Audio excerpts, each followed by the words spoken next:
ধন্যবাদ। আমাদের ভাই এক প্রশ্নের মাঝে অনেকগুলো নিয়ে আসছেন। প্রথম হলো, মিডিয়াতে কথা আসছে, অনেকেই বলা বলি করছে যে বিগত সরকারের একজন গুরুত্বপূর্ণ দায়িত্বশীল সালমান এফ রহমান, তিনি আহলুল হাদিসের লোক, এই বলে আহলুল হাদিসদেরকেও অনেক বিভিন্ন রকমের বকাবকি করার চেষ্টা করছে।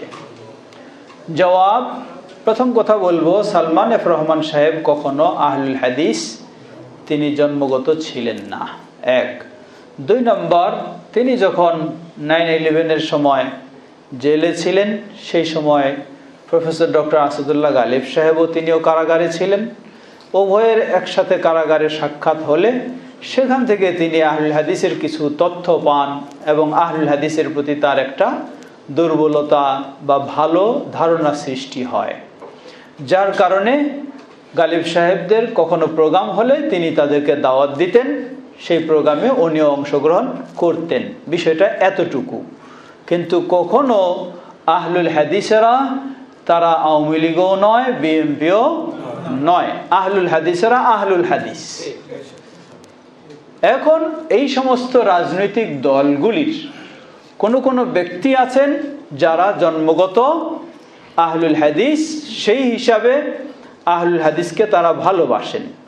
যেমন ঢাকা সিটি কর্পোরেশনের সাবেক মেয়র ছিলেন হানিফ সাহেব, ওনার ছেলে ছিলেন সাইদ খোকন সাহেব, তারা জন্মগতই আহলুল হাদিস এবং আহলুল হাদিস অনুযায়ী সালাত আদায় করে, আহলুল হাদিসদেরকে ভালোবাসে, আহলুল হাদিসদের সহযোগিতা করতে চায়।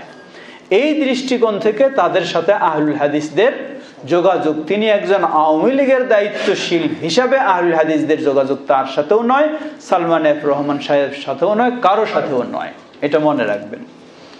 তৃতীয় বিষয় হলো, আহলুল হাদিসেরা মনে করে যেহেতু আহলুল হাদিসেরা প্রচলিত রাজনীতিতে সক্রিয়ভাবে বা কোনোভাবে সম্পৃক্ত নয়, রাজনীতি ইসলামে অবশ্যই রয়েছে, কিন্তু প্রচলিত রাজনীতি তো ইসলামী রাজনীতি নয়। আর আহলুল হাদিসেরা প্রথম পদক্ষেপে এই রাজনীতিতে জড়িত হবে, এটি রাসূল সাল্লাল্লাহু আলাইহি ওয়াসাল্লামের মানহাজ নয়, তাই সেটিকে তারা ওইভাবে গ্রহণ করে না।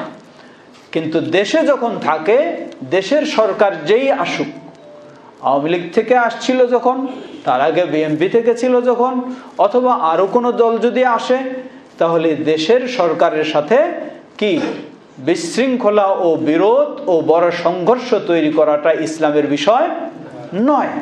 সেই দৃষ্টিকোণ থেকে যে যখন এই সরকার থাকবে, যদি সেই ইসলামকে পছন্দ করে তা এমন কোনো ব্যক্তি থাকে সেই সরকার দলের মধ্যে, তাহলে তাদের সাথে ইসলামের দৃষ্টিকোণ থেকে বা ইসলামের প্রয়োজনে যোগাযোগ থাকতে পারে, এতটুকুই বিষয়।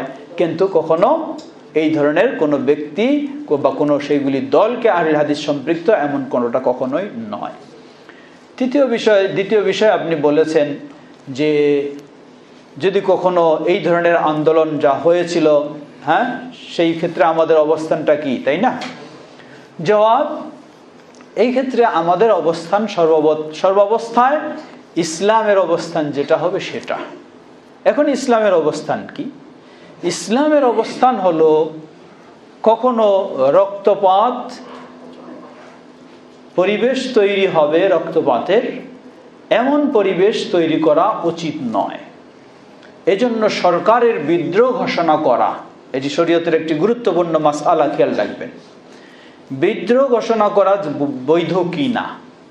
জবাব, যদি দেখা যায় সরকারের, এটি বাংলাদেশ হোক বা যে কোনো দেশই হোক, সরকারের সাথে, এটি যদি মুসলিম সরকার না হয়, তাহলে সরকারের সাথে বিদ্রোহ ঘোষণা করে যদি পরিবেশ পরিস্থিতিটা আরো জটিল হওয়ার আশঙ্কা থাকে, তাহলে ওই বিদ্রোহ ঘোষণায় যোগ দেওয়া যাবে না।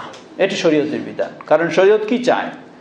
ইসলাম বলে যে ভালো, তো যদি এই কাজটা করে আরো জটিল হয়, তাহলে তো ভালো হলো না, তাই সেখানে এটাকে সমর্থন দেবে না।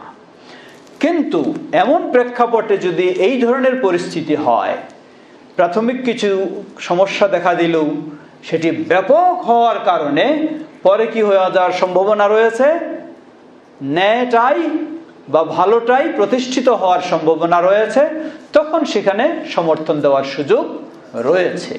অতএব এই যে প্রেক্ষাপটটা গেল, এখানে আহলুল হাদিসদের অবস্থানটাও সেই রকম। যখন দেখা গেছে পরিবেশ কি হয়েছে, বড় জুলুম থেকে মুক্ত হয়েছে, এখন অবশ্যই আহলুল হাদিসরা সেটাকে সমর্থন দেবে, অবশ্যই। আল্লাহু তাআলা আ'লাম।